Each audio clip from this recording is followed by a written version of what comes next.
Sekejap. Sekejap. Kita bincang dulu. Balai. 15,000 dulu. Hai, Uncle. 15,000 kita tengok dashcam. Tengok dashcam dulu, tengok. Saya ada langgar tak ada langgar. Tak apa deh. Seriously, you punya dashcam tak ada record kan? Jom tengok. Tu tengok. Tu lama download tu. Sekejap lah. Bang kerja apa boleh pasang dashcam ni? Saya kerja dengan Malaysia je, dekat sini je. Hah? Ini kedai apa? Kedai dashcam bang. Oh iya ke? Jom kita tengok dulu bang. Kalau abang nak pasang macam saya punya, boleh ambil A510. Yang ini paling latest punya. Mahal ke bang? Yang ini siap pasang semua 889. Warranty 1 tahun 6 bulan. Uncle charge saya tadi berapa? 30,000 saja. Mampus. Okeylah, saya diskaun lah 15,000 lah. Hei, tak boleh, tunggu video dulu. Lepas tu apa lagi dia boleh buat bang? So bila abang pakai hardware kit, waktu parking kalau ada orang langgar dia akan hidup record. Kita tengok kat telefon pun boleh? Pun boleh juga. Abang boleh tengok live terus daripada jauh. Memang clear lah. Clear lah. Dia tak boleh tipu kan bang? Tak boleh. Lagi saya pasang lepas Boleh, settle bang. dengan uncle ni. Boleh download ke? Sudah. Sudah. Mesti download tak full kan? Tengok.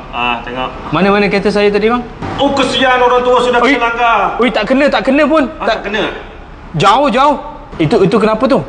Kenapa ini tangan macam celebrate uncle? Ui, itu tabur duit uncle. Uncle. Cuba tengok lagi sekali. Lagi sekali tengok. Pusing balik. Uncle tak ada kena. Jauh.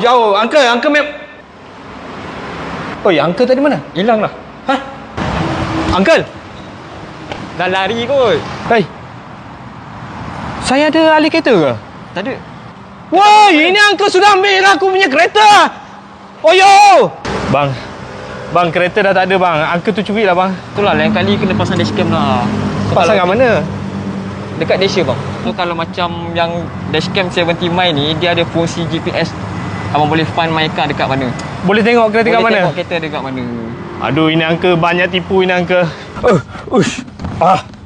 Sudah kantoi. Tak dapat 30,000, dapat ini dia punya kereta pun kaya. Mau tipu orang sudah lama buat kerja, mana boleh. Ini sudah pengalaman.